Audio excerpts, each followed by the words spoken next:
Hi, this video will focus on options you can apply to a message being prepared for delivery. First, open up a new email message. With the message open, let's look at the ribbon bar at the top of the window. The first half of this ribbon deals strictly with formatting. Many of the common formatting capabilities available in other Office applications are available in Outlook. These choices are located in the Clipboard and Basic Text sections.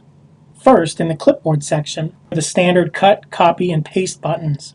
Also found here is the handy Format Painter button, which lets you quickly capture formats from a selection of text and apply those same formats to another selection of text. Clicking the dialog box launcher opens up the Office Clipboard task pane. This is useful for frequent uses of the clipboard, as it retains up to 24 items put into the clipboard in order, flushing the oldest out once the limit of 24 is reached. With this clipboard utility, you can pick from anything in the clipboard and insert it into your message. For this demo, I've already placed some items into the clipboard. Simply locate the cursor where you want to insert the selection, locate the selection, and click to insert. This clipboard is the same clipboard for most Office apps, so if you had copied or cut a paragraph in Word, it would show in this same clipboard in Outlook. Let's switch to Word, where I have the script file for this video open. I'll just highlight some text, copy it, switch back to Outlook, and I can see in the clipboard that that text is already there. I'll just locate the cursor where I want to insert it and click on the item. If you want to remove a particular item from the clipboard, just locate the item, point to it, click the drop-down button, and click Delete. To remove the entire contents of the clipboard, click the Clear All button located at the top of the clipboard. To close the clipboard, simply click the Close button. Next, the Basic Text section offers quite a bit of character and paragraph formatting options. For additional options, click the dialog box launcher. Following the Basic Text section is the Names section, which offers the address book and the check names feature. The Include section permits attaching a file or an Outlook item and adding a predefined signature to your message, as well as creating your signature block. Attaching a file is a pretty common task that most folks have probably performed at some time or another. Click Attach File, browse to the folder containing the file you want to send, and choose the file. Then click the Insert button. When the message window is returned, a new field under the subject line will appear labeled Attached. The name and size of the file will be shown in this field.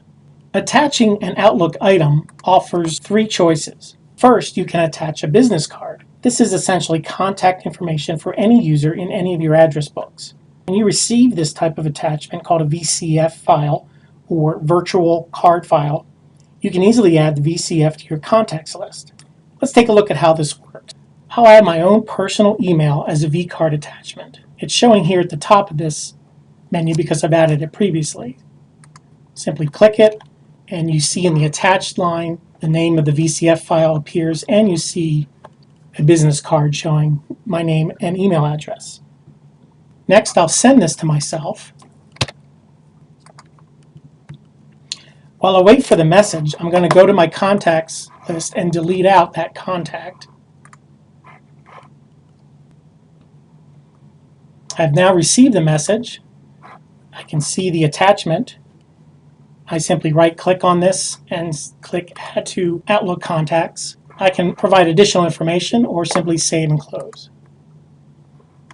Now if I go back to my contacts list, I see that the contact is back. Next, you can attach an Outlook calendar. The calendar information will show in the body of the message and be attached as a file so that it can be opened in Outlook. From Attach Item, I click Calendar, set the detail level that I want, click OK. Here I see the attached line has appeared with the calendar, and the content of the message also includes the calendar information. Send this to myself. Once I've received the message, I'll open it up. Again, I can see the content of the calendar. If I wish to open this calendar, in the ribbon, I click Open this calendar. Then I can switch to calendar, and that calendar has been added as a calendar I can view, and there's today's appointment. The last item that you can attach is any other Outlook item. Forwarding email as an attachment is a popular way of sending a message to someone while attaching another, rather than having the other message just show its content directly in the message. But what if you are preparing a new message to someone and you realize that you'd like to attach an existing message to what you've already prepared? This option lets you do just that. Click Attach Item, click Outlook Item, and then choose from any of your Outlook messages that you wish to include.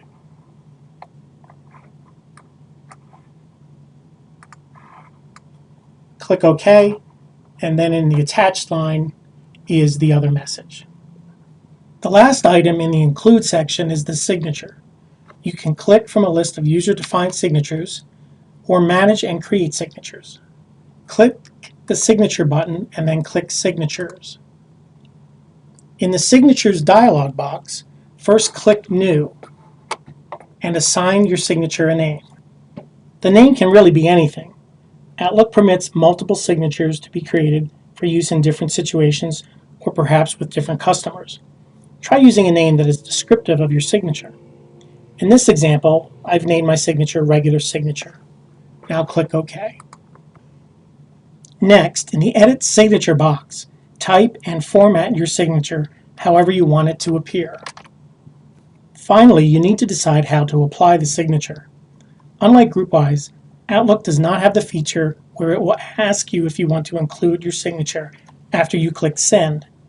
With Outlook, you have the option to apply it all the time for new messages and/or for replies and forwards. Or you can choose to apply it each time you want to include it in a message. If you choose to have it automatically applied, you can assign a different signature to each option, set one option to automatically apply and one to be manually applied, or do both auto. To apply a signature manually, locate the insertion point at the end of the message where you want the signature to appear. Click the Signature button and click the name of the signature. Signatures are saved on your local computer, so they will not follow you around to other computers using Outlook. The next section is called Tags and lets you assign messages with various types of tags that help to categorize incoming and outgoing messages. For example, you might tag messages with a colored category of red for any message that is very important. Then in the message list, the category box would be red, and the category name would appear in the heading portion of the message. First, we will look at categorizing incoming messages, and then we'll look at how categorizing affects outgoing mail. Notice in the message list, each message has a small rectangle icon next to a flag icon. The rectangle icon indicates the category that a message belongs to, with a white empty box being no category. Look in the Home ribbon for the Tags section. To set a message to a specific category, first click the message. Then in the ribbon, click the Categorize button and then click a category. For example, let's select the red category option for this message. Now notice in the reading pane, a red bar appears and contains the text red category. Also notice the rectangle icon in the message list is red. To make this feature more useful, let's change the label for the red category to something that might make more sense. For example, let's set the label text to say Purchasing Decision to help identify any incoming messages involving buying something. With the message selected, click the Categorize button, and then in the menu, click All Categories. Highlight the red category, and then click the Rename button, and type in the new name. Then click OK. Notice in the reading pane, the message now says Purchasing Decision. As an alternative, you can right-click the rectangle icon in the message list and pick from the category list.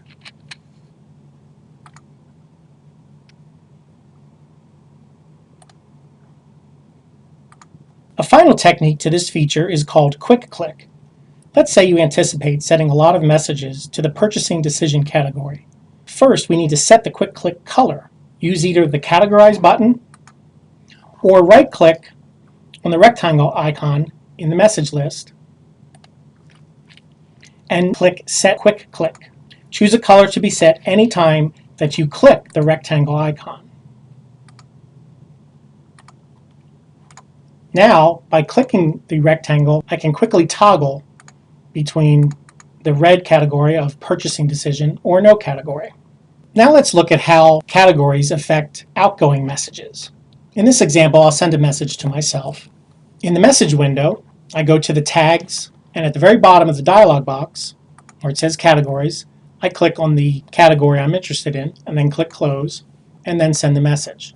This does not affect the message coming into the inbox. What this option does is affect the sent item. So the message I just sent is categorized with the red color purchasing decision. But notice the incoming message that I sent to myself does not have that effect.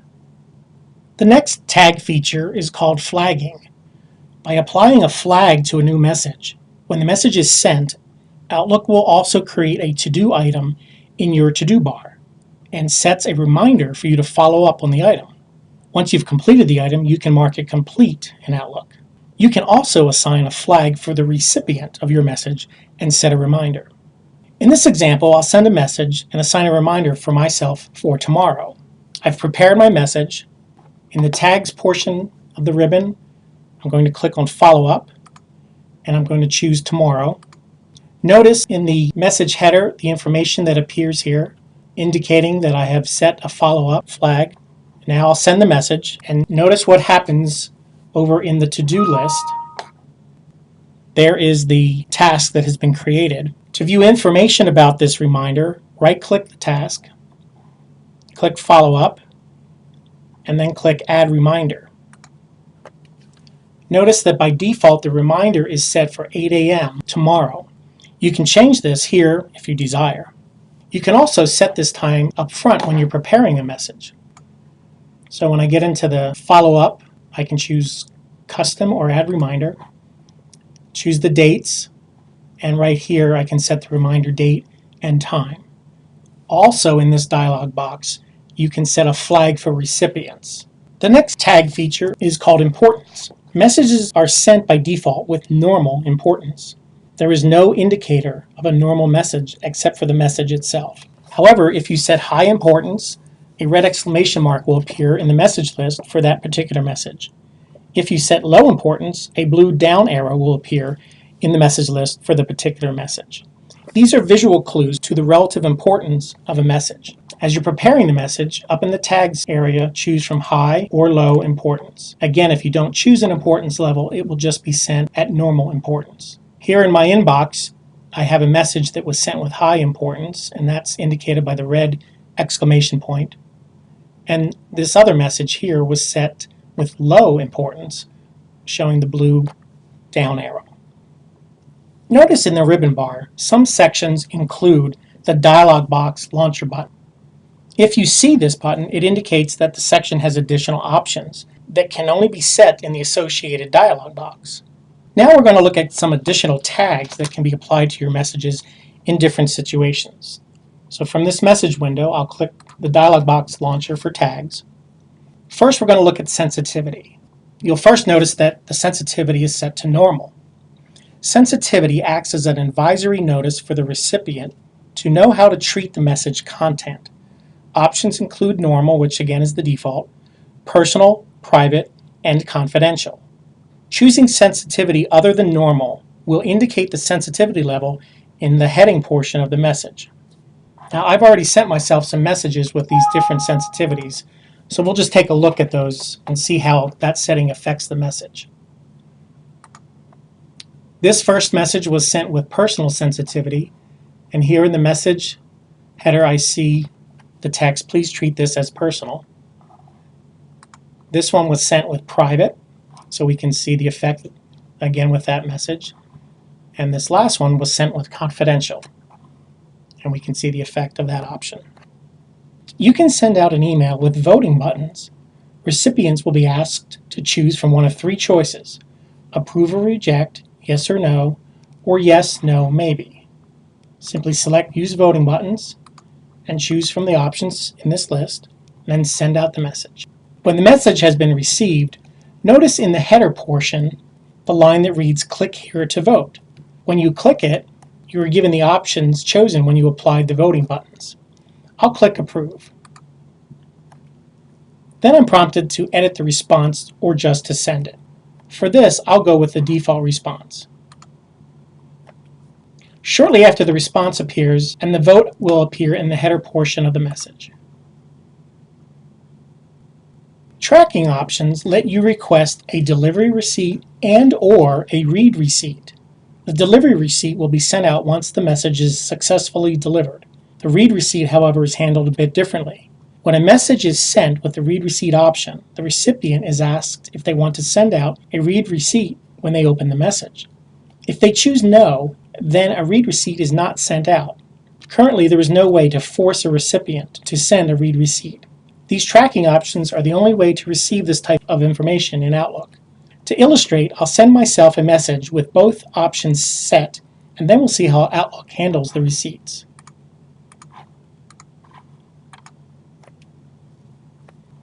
After I receive the message, Outlook sends out a delivery receipt that I can see by the green arrow icon with the wavy postmark stamp. The content of this message indicates that my message was delivered. Next, I'll open the actual message, and at that time, Outlook will prompt me to send out the read receipt. I'll do so in this example, although as you can see from the dialog box, it is possible to read a message and not send out a read receipt.